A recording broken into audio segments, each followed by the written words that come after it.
Now to Georgia politics making national headlines once again. A top Republican state elections official lashing out at President Trump after a state election worker's life was threatened with a noose. And our state is on the clock. Just hours from now, all 159 counties must finish its third count of the presidential election. We have team coverage of the latest election developments. Hope Ford is covering that strong message from the Secretary of State official to some of the state's top Republicans and the president. But first, Jerry Carnes live at the state capitol with where counties stand on the recount. Good morning, Sheba. With tonight's deadline looming, election officials across the state of Georgia are working to count election ballots from the 2020 election for a third time, and at the same time battling allegations, unsubstantiated allegations of voter fraud. The latest from the Secretary of State's office is that 91 counties have finished their recount and are ready to upload their results. Georgia's largest counties are still working to meet tonight's deadline. That includes Fulton County, where workers hit a snag when a server crashed, prompting even more unsubstantiated claims of a rigged election. The Secretary of State's office insists the process taking place proves the system is secure. At some point, you have to say, look, the election was the election. The outcome is the outcome. We will continue to investigate every single allegation that we get that's credible. We have 250 investigations open right now. Georgia's election results have been certified, with Democrat Joe Biden winning the state by about 12,000 votes. Georgia's Secretary of State's office will have another news conference this morning at 9:30. We will stream that live on 11alive.com and on our YouTube page.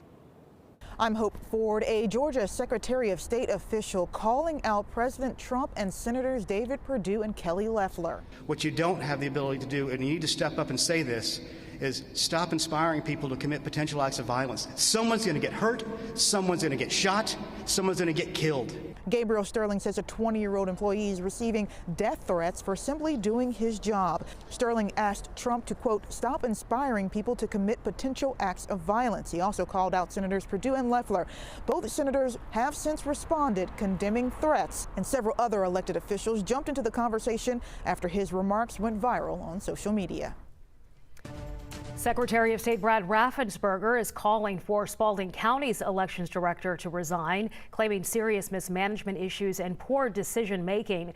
Raffensperger also says inaccurate claims from Director Marcia Ridley provided talking points for those looking to undermine Georgia's elections. Ridley denies this. On Election Day, Spalding County faced numerous issues in the morning getting their voting systems up.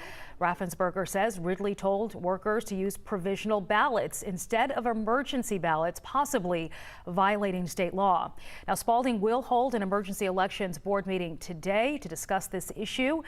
It is 6:37 right now. We'll stay on top of that for you, of course. Let's turn to some other top stories we're following on this Wednesday morning. The results are in. Voters in Georgia's 5th congressional district, which includes parts of Fulton, DeKalb, and Clayton counties, have chosen former Atlanta councilman Kwanzaa Hall to fill out the remainder of the late John Lewis's current term. Hall beat out former Morehouse president Robert Franklin. He will serve in Congress until January 3rd. In a statement late last night, Hall said he was humbled, truly humbled, to earn the privilege. Next state senator, Sonia Halpern defeated Linda Pritchett in a runoff special election.